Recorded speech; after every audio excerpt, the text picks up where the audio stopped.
Anecdote de Step Down, 02. Bonjour à nouveau. Merci d'être ici avec moi une fois de plus. J'espère que vous allez très bien aujourd'hui, c'est Marie. Bienvenue sur ma chaîne.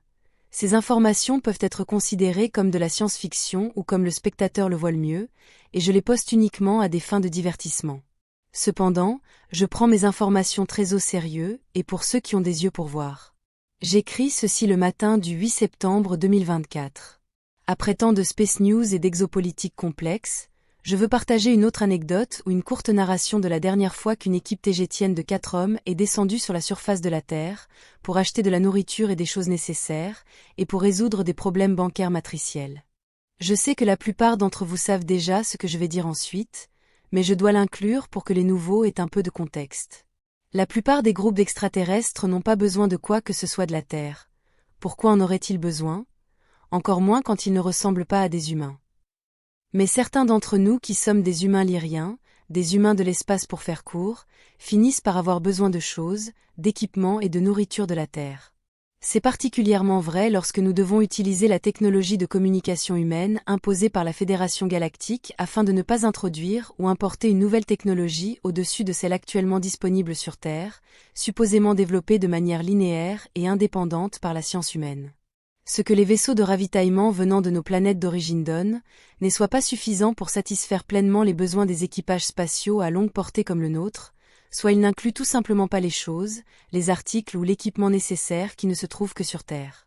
Certaines races comme les Alphraciens reçoivent une allocation de la part de la Fédération galactique pour financer leurs opérations et leurs déplacements sur la surface de la planète, tout en se faisant passer pour de simples citoyens humains, mais d'autres groupes comme le nôtre ne reçoivent pas une telle allocation, ce qui nous oblige à chercher d'autres moyens de financer ce dont nous avons besoin de la Terre. En tant que tels, les membres de notre équipage se relaient parmi ceux qui peuvent descendre sur la surface pour chercher tout ce qui est nécessaire, principalement de la nourriture. Tous les membres de l'équipage ne sont pas capables ou même qualifiés pour descendre, seuls certains d'entre nous le peuvent, principalement ceux qui ont déjà vécu en step-down et qui parlent donc au moins une langue humaine compatible avec la région où ils descendront, et avec laquelle ils interagiront avec des humains, qui sont censés ignorer à tout moment à qui ils s'adressent réellement. Cela signifie que parfois les membres de notre équipage doivent parler aux banquiers pour administrer les ressources, comme le ferait n'importe quel humain. Le problème est que même les membres les plus qualifiés de notre équipage ne sont pas exactement humains, donc ils ne savent pas comment se comporter correctement dans ce genre de situation formelle, comme parler aux banquiers. Avec cela comme contexte, je vais maintenant passer aux anecdotes de Step Down d'aujourd'hui. Mercredi soir dernier, une équipe de 4 de nos agents Ashmalim est descendue sur Terre dans l'un de nos SUV humains, pour acheter de la nourriture, y compris ce dont j'ai personnellement besoin, et pour régler les problèmes bancaires mensuels. Lorsque les membres de notre équipage descendent sur la surface, ils sont généralement une équipe mixte d'hommes et de femmes, car cela aide beaucoup à ne pas se faire remarquer, simplement parce que cela semble plus naturel, mais cette fois-ci, Naishara, qui est une femme, ne voulait pas descendre car c'est très stressant pour elle, donc ceux qui ont fini par descendre étaient tous des hommes. Ceux qui sont descendus étaient Salafayel, Gabriel, Zach et Deka en tête, mais le problème est qu'ils sont 4 membres des Ashmalim, qui sont des forces spéciales tégétiennes, et se déplacent donc militairement, surtout lorsqu'il n'y a pas de femmes avec eux faisant office de tampon pour adoucir les choses, comme ce fut le cas cette fois-ci. Ainsi, jeudi matin dernier, le 5 septembre 2024, nos 4 amis sont entrés dans la banque qui administre mes économies YouTube et toutes nos dépenses. Gardez à l'esprit qu'ils mesurent tous environ 2 mètres de haut et sont très musclés, tous blonds, aux yeux bleus et avec de longues barbes blondes, et dans le cas de Salafayel, avec des cheveux très longs également. Ils entrent dans la banque et demandent à parler au directeur, qui connaissait déjà Deka et Naishara précédemment, bien qu'elle n'était pas là cette fois-ci comme je l'ai dit plus haut.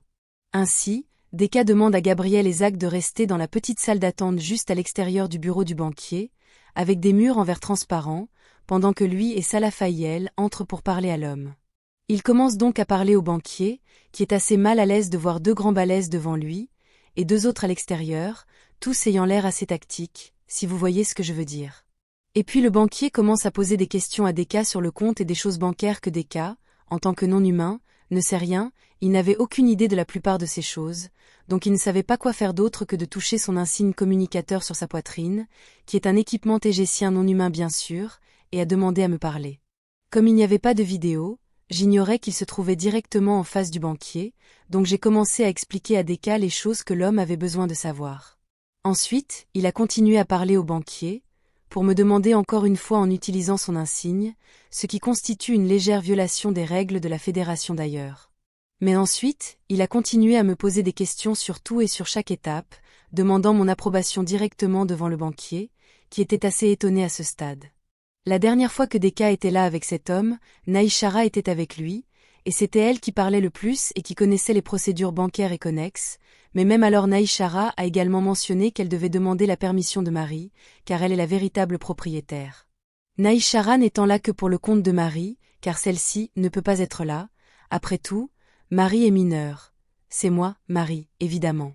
Mais cette fois-ci, Deka abusait, en demandant tout à Marie, et en me parlant devant le banquier de manière très respectueuse, comme on s'y attend quand un chef militaire d'une équipe parle à son leader.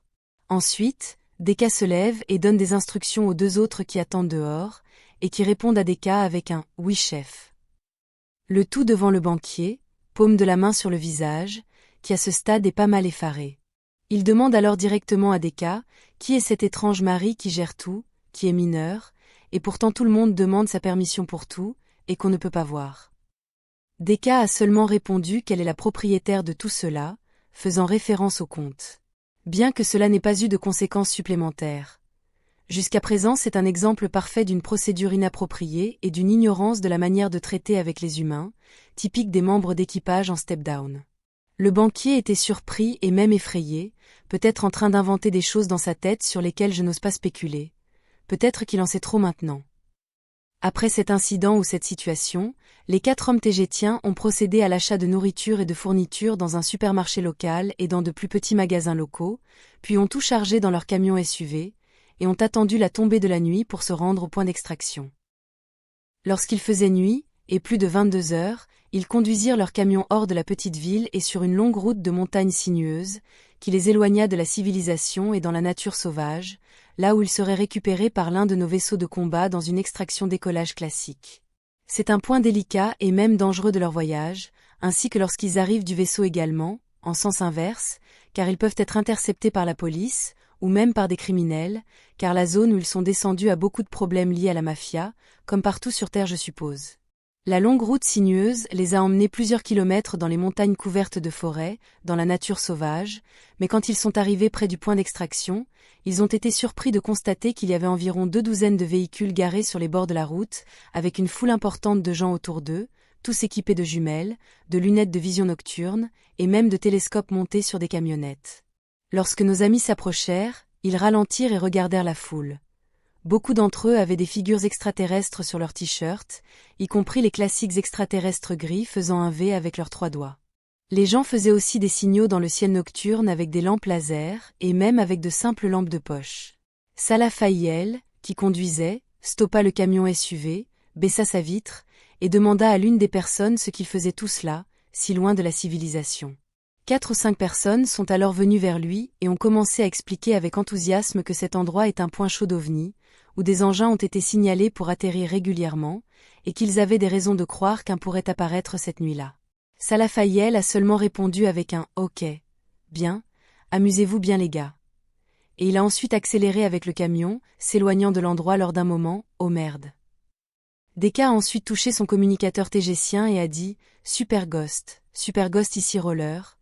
La zone LZ est compromise. Je répète, la zone LZ compromise. Procéder au point d'extraction secondaire, kilo, terminé. » De l'autre côté de la transmission, Azrael répondit « Compris roller, je vois le problème d'ici. Je procède vers le point d'extraction secondaire, kilo, pour le décollage. Contre-mesures électroniques complètes et camouflage activé, ECM actif, Super Ghost en mode silencieux au niveau de la cime des arbres pour éviter toute détection. » J'utilise des termes humains ici, mais les forces spéciales tégétiennes les utilisent lorsqu'elles opèrent sur Terre, car elles sont très efficaces, et savent bien masquer qui elles sont vraiment. De toute façon, nous n'allons pas utiliser la langue tégétienne si près de la Terre ou en bas, cela pourrait nous trahir, il est important de s'en souvenir. Le SUV quitta la route goudronnée pour emprunter un chemin de terre secondaire en pleine nature, ils roulèrent sur une route en gravier fortement détériorée, pleine de nids de poules boueux, jusqu'à arriver près d'un ruisseau avec un espace dégagé, suffisamment grand pour faire atterrir un vaisseau de combat tégécien. Les hommes descendirent du SUV et regardèrent autour d'eux en utilisant des dispositifs de vision nocturne et infrarouge pour repérer toute présence humaine dans le périmètre. D'ailleurs, ce sont tous des équipements fabriqués par des humains, au cas où ils se perdraient ou tomberaient entre de mauvaises mains. Ils restèrent là, à attendre dans la nuit sombre, quand un horrible cri retentit en provenance du ruisseau. Il semblait humain, comme un cri bref ou un hurlement, avec une voix féminine, mais il était tellement horrible qu'il leur glaça le sang, comme ils nous l'ont décrit plus tard. Ils commencèrent à scanner la zone avec leurs lunettes de vision nocturne et infrarouge, mais ne purent pas déterminer d'où provenait ce son horrible. Ils dirent que cela semblait proche, puis lointain, pour ensuite sembler proche à nouveau peu de temps après. Ils ne purent pas détecter ce qui causait le son, mais à en juger par son volume, cela devait venir de quelque chose d'assez gros, certainement pas d'un oiseau ou quelque chose de taille similaire. Quoi que ce soit, cela sonnait pire qu'horrible. Alors nos amis commencèrent à être très mal à l'aise et même inquiets pendant qu'ils attendaient. D'autant plus que cette chose semblait se rapprocher de plus en plus. Connaissant l'existence des choses astrales, nos amis commencèrent à oublier leur intrépidité, car quoi que ce soit cela semblait paranormal, c'était certain. À leur grande chance, 3 lumières vives en forme de triangle clignotèrent vers eux d'en haut, alors que le Super Ghost s'approchait pour le décollage. Ils montèrent tous dans le camion SUV, au son de cette chose horrible une fois de plus. Ils conduisirent le SUV dans l'herbe très rapidement, tandis que les 3 lumières se rapprochaient d'eux. Entre les 3 lumières, un rectangle brillamment illuminé commença à apparaître de nulle part. C'était la rampe d'accès frontale du vaisseau qui descendait pour eux. Le vaisseau spatial Super Ghost atterrit sur l'herbe avec toutes sortes de débris volant partout, à cause de ses moteurs à plasma en position d'atterrissage, tandis que le SUV conduisait sur la rampe et dans le vaisseau, très rapidement. Lorsque le SUV est à l'intérieur et dans la zone de chargement, 4 pinces en forme de demi-lune se lèvent pour sécuriser les roues du camion, puis les hommes ouvrirent ses portes et sortirent. Ils crièrent « Pourquoi la rampe ne se ferme-t-elle pas encore ? Sortons d'ici maintenant, on bouge, on bouge !» Comme ils l'ont décrit, la rampe se ferma lentement et douloureusement alors que le Super Ghost reprenait son envol et procéda au RTB, ou retour à la base, ici, dans le vaisseau spatial Sadiq Leia. Lorsque nos 4 amis entrèrent dans le cockpit du vaisseau, Azrael, qui pilotait l'engin, leur demanda « Pourquoi vous êtes tous si pâles ? Vous êtes blancs comme du papier, on dirait que vous venez de voir un fantôme. » Lorsqu'ils arrivèrent ici sur le vaisseau spatial Sadiq Leia, ils avouèrent tous avoir été vraiment effrayés par ce cri horrible, quoi que ce fût. C'est tout pour aujourd'hui, comme toujours. Merci d'avoir regardé ma vidéo, et d'avoir liké, partagé, et de vous être abonné pour davantage. Cela aide beaucoup cette chaîne à grandir, et j'espère vous voir ici la prochaine fois. Avec beaucoup d'amour et d'appréciation, votre amie, Marie Soie.